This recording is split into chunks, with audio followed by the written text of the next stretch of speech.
So we're going to go into talk about the protein number 2, which is a meat tenderization. Now, Dr. Kelly talked about protein and has a lot of knowledge. You may feel confused, and we're going to cover it here. Okay, and we're going to talk about details. Muscle converts to meat, and the rigor mortis, and the cold shortening, and also the muscle structure, all those things. And we're basically going to touch everything when we talk about meat tenderization. So first of all, when we talk about overall quality,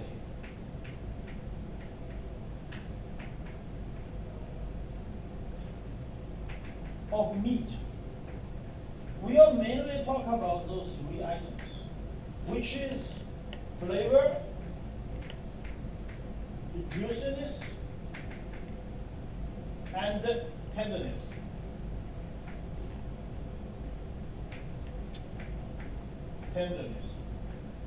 These are the 3 major items to evaluation of quality, overall quality of the meat, and we call it overall palatability. Now, we will just briefly mention here the flavor. Different species will cause a different flavor because you know the fatty acids and the protein and the sugar, reduced sugar in a different carcass is different. Then once you cook it, it will go through Maillard reaction. Then we'll have a different type of the volatile compounds and also the aldehyde generated. Therefore, the flavor will be totally different. Second one is the amount of marbling. What means marbling? That means the intramuscular fat amount. And I'll talk about later on more detail.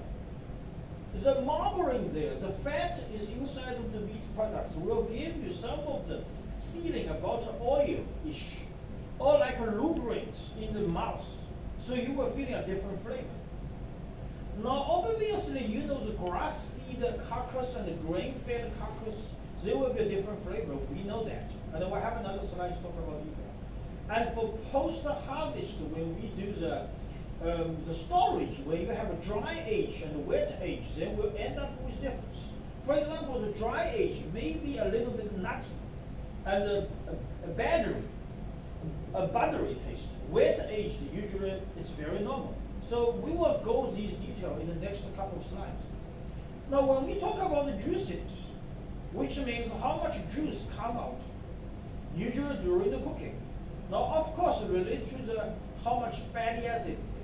Because fat will be dissolved, it becomes oil, then sometimes it will become liquid, comes out. Now, it determined will by the dullness. Could it be rare, medium, rare, well done? You know the different juice what comes out. Like sometimes you go to a restaurant, you want to order medium rare instead of well done because you want some juice to feel in your mouth. Now, of course, juiciness also related to the weight loss. How do you know weight loss?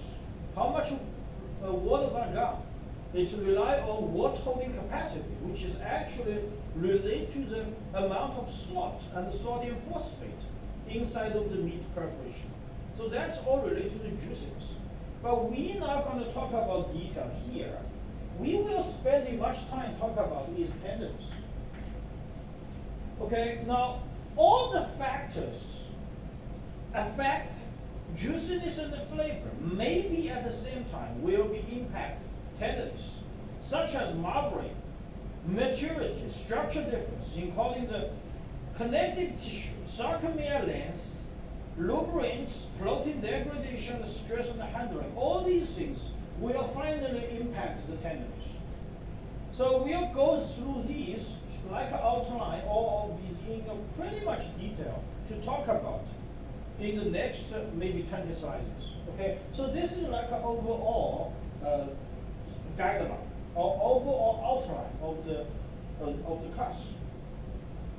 So first of all, just give you a brief idea. You will have a forage feed, beef, and a grain feed, beef. This is basically something like grass feed. This is like traditional grain feed. What comes out the results of the flavor? You can see totally difference. Grass-fed, because of the high amount of, this is called linolenic gases. So, looks like oily and grassy. Or you know that when you go to the market, you see there's a grass-feeding beef. Lots of people make a big announcements and big advertisement. When you cook it, it's not very good. It's pretty much very healthy, but not really, because there is a omega-3 fatty acids there. So they make a big advertisement for that. But when you taste it, not really you like it. Traditionally, the beef, which is grain-fed, this is major is what? Oleic acids and linoleic acids. So they're like really is a beef fat. And they did a survey about how they're going to be attracted, the consumers. You see, obviously, 60% of the people like grain-fed regarding the flavor, and only 18% like grass-fed. So this is a big difference. This is about 60% versus like 18% regarding the flavor. Okay, so although we see forage finished beef has a high amount of omega-3 fatty acids, it's very safe, not really safe, very healthy products they call it, but not really attracted by the consumers. Okay. Then we have another survey, back like 25 years ago. We have these three issues: tenderness, juiciness, and the flavor. Talk about the overall quality of beef. How the reaction from the consumers? People pay much attention to tenderness, 51%. People really care about flavor, 39%. However, not many people care about juiciness, only 11%. So, end up with those three major factors. Tenderness is number one. And the market survey also can show you, although it's older data, but pretty much you can see a tenderloin steak is much more expensive compared to a chuck steak. A chuck steak, there are lots of fat there. You know that tenderloin is pretty much you make like flat iron on those commercial products in the restaurant. The price is like more than triple. Okay, almost times for 4, times for 5. And we also find that in the beef industry, if 10% increase in the tenderness, how much value are going to add that? $150 to $170 million will be added. Therefore, in the last 20 years, there is a tremendous amount of the research to do, post-harvest to pre-harvest, to improve, to increase the tenderness of our beef products. Now, they end up another question. How do we test tenderness? How do we really want to test the tenderness? There are 2 methods we can do. Number one is called testing shear force value. Basically, understanding is how tough it is to cut, which means how many force we needed to slice it. Now end up with 2, which is one vertical shear force that's widely used in the research paper and the commercial and industry. Another one is slice shear force. We can use that just a texture analyzer to measure WBSF.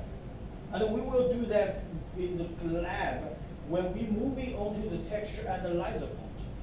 The second thing is that we can do is more subjective evaluation, which is called sensory evaluation. Now the sensory evaluation could be end up with 2 methods. Number one is you train. Okay, training panel, train the panel and just a customer panel. Customer panel, you just random pick a group of people to do the test. They gave a hedonic score, which is called. One means dislike extremely, 9 liked extremely. Second group is more professional, a quotation mark professional, which means you grab your students in the animal science department, then you training them. You give them a trial a couple of times, and you do the sensory evaluation. That is more professional. So that is, and the sensei gave you a score, and 1 he calls extremely tough, and 8 is extremely tender. Okay, so that's called the sensory evaluation. Two methods we have. Now, before we move on to talk about all these things, I would like to go over something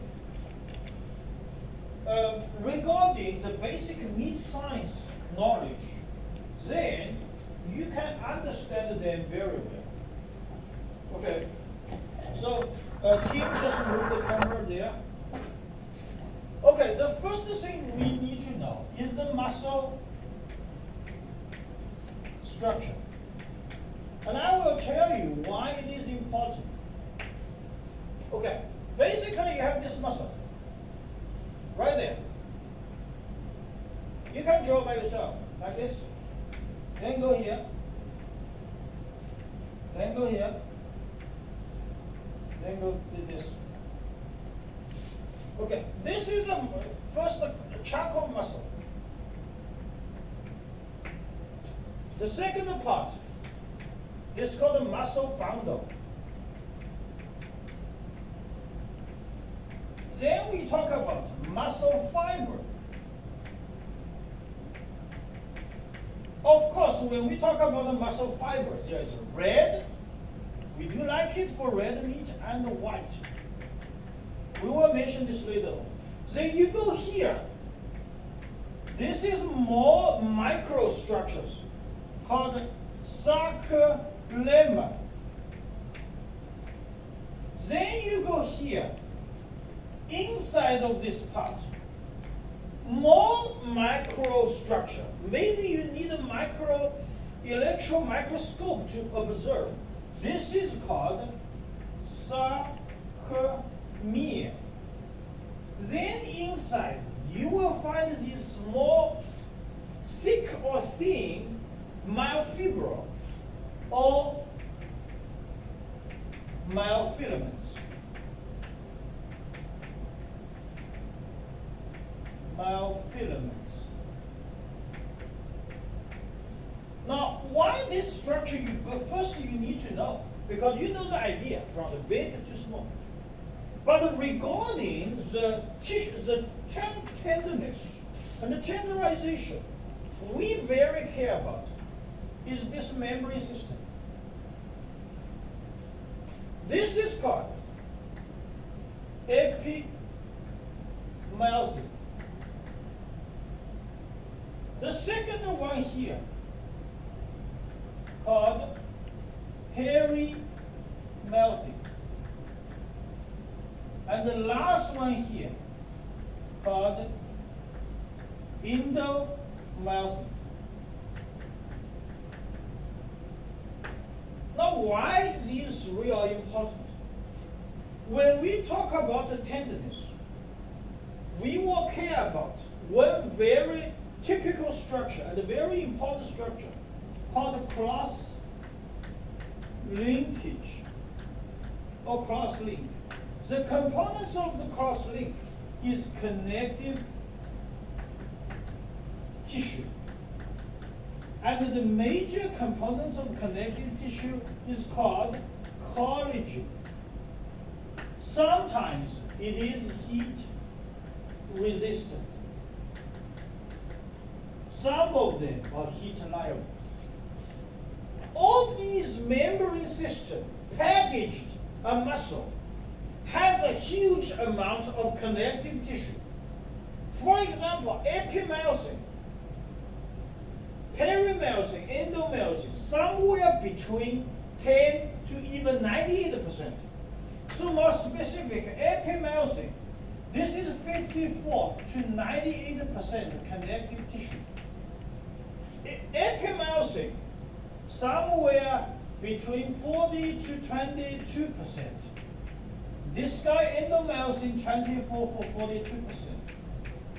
So why I want to mention this? These connective tissue sometimes makes the muscle is very tough. So I give you an example. If you have a beef stew, you put in the water, you boil it to like 10 minutes. You take it out, you can't even eat it. It's very tough because of these connective tissue. Lots of them become heat resistant. So we want to mention how we going to solve the problem. Okay, so this is the first thing you need to know before we move to talk about anything. Then, what happened is, if we cut right there, right in the middle, then we use electron microscope. You're going to go ahead to see the more detailed structure of this sarcomere. So we want to talk about this right now. Okay? So what this looks like? We draw a little bit right here. And we draw this. We go here. Okay? In the middle, this is called A band. Two sides, this is called I band. This is also called I band. What does I mean? I means isotropic. This is a refraction of light. Now, how do you come out with A band? And isotropic, therefore becomes A band. Cutting half of the I band. Go here. This is called Z line.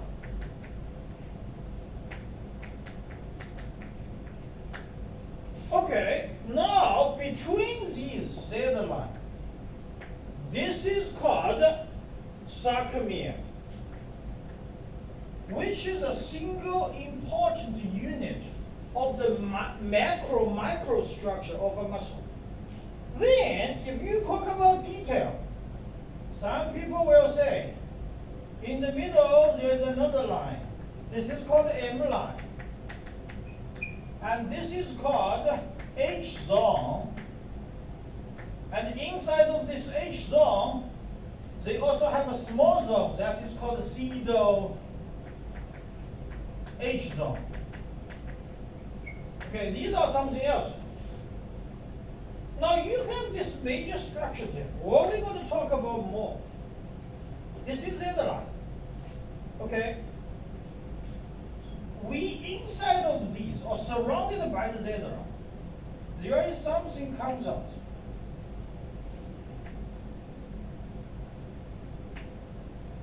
I should use red one.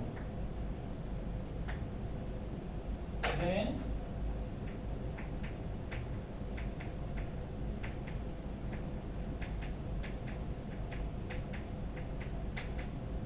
and I'll draw another one, not all of them.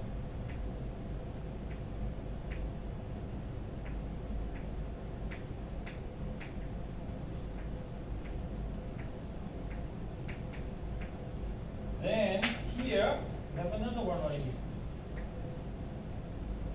What are these? These are muscle fiber. More specific, this is called thick filament, which is myosin, 1.5 micrometer. What about these, the red one? Right here. This is thin filament. Maybe 0.10 micrometer. This is called actin. Actin is composed by F-actin and G-actin. So if you want to see more specific, there is something like this. Comes out like that. F and G combined.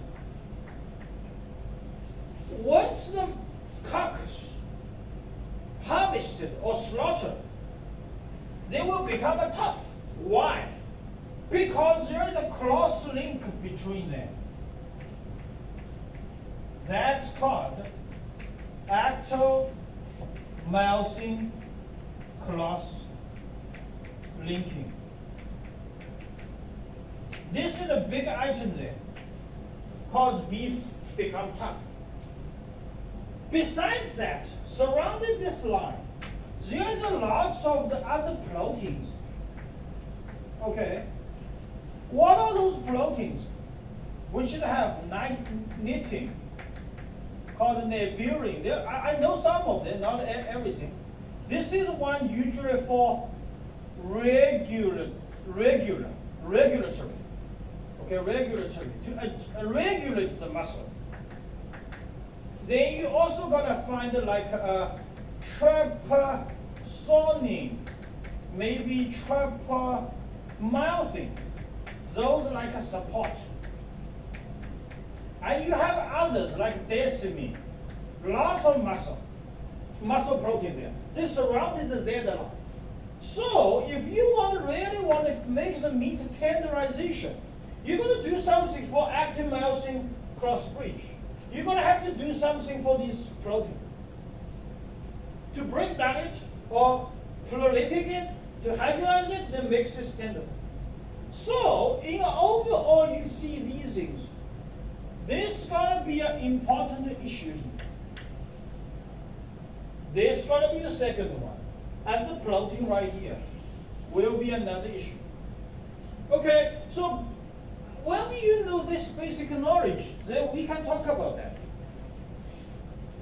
The muscle, we do the research, we find. We want them, thank you, we want them longer. The sarcomere, if it's longer, it's tender.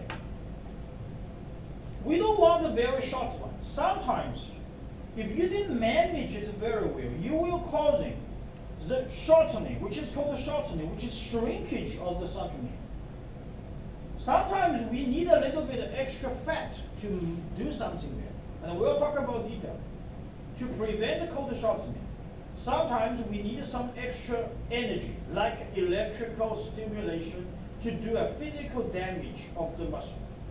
Okay, these items we listed here, which means they're going to impact the sarcomere, contribute for the tenderness, and we will talk about these details later on. So first of all, we want to mention a cold shortening. Okay, before we talk about the cold shortening, we want to talk about another set of the basic knowledge, then you will understand this one very well. Okay, first of all, let's briefly talk about converse muscle to meat. Not really detailed, because this is another class called the Principle of Meat Science. Kim took that before when you were undergraduate. I was the same school, so I was a PhD student. You were there. I didn't see you, but I know we have the same material. That's another huge topic. You can talk about maybe 3 lectures, but we briefly go over these, because this one related to here. So let's say you have a cattle. Okay, what we first do, we do slaughter. Then what's going to happen? Of course it's going to die. Okay, then we will do an electro stunning or whatever you do. Then what happens? The blood will be stopped. Okay, later on what happens? The ATP, or we say energy used up. Then becomes what? A muscle becomes stiff. We call rigor mortis. Then what's going to happen? Glycogen in the liver will become lactic acid.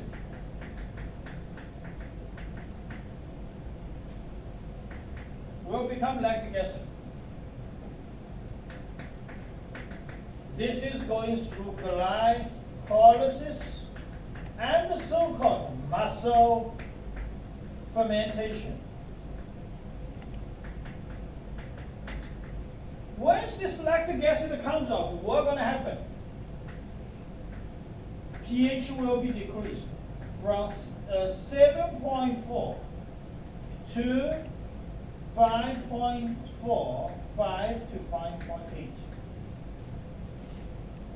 Now, this conversion process, if it's normal happens, no accident, or very not naturally happen, the meat is normal, end up with 5.5 pH.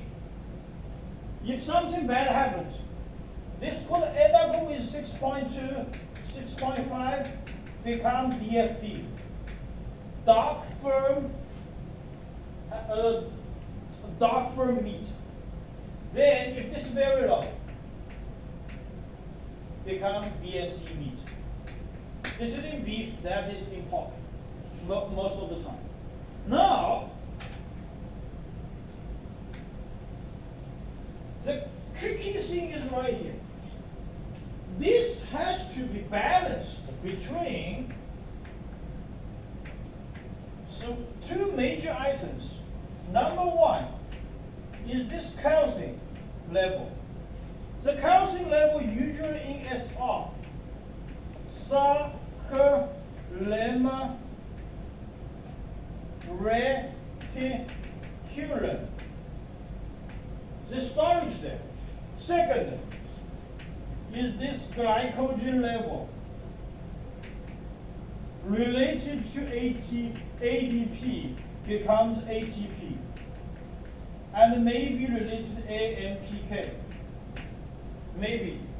These are the two items you have to be balanced. Okay. Now, before we talk about this stuff, we need to make sure you understand another thing. One is rigor mortis. Okay. Rigor mortis. Acronym is RM. What this means?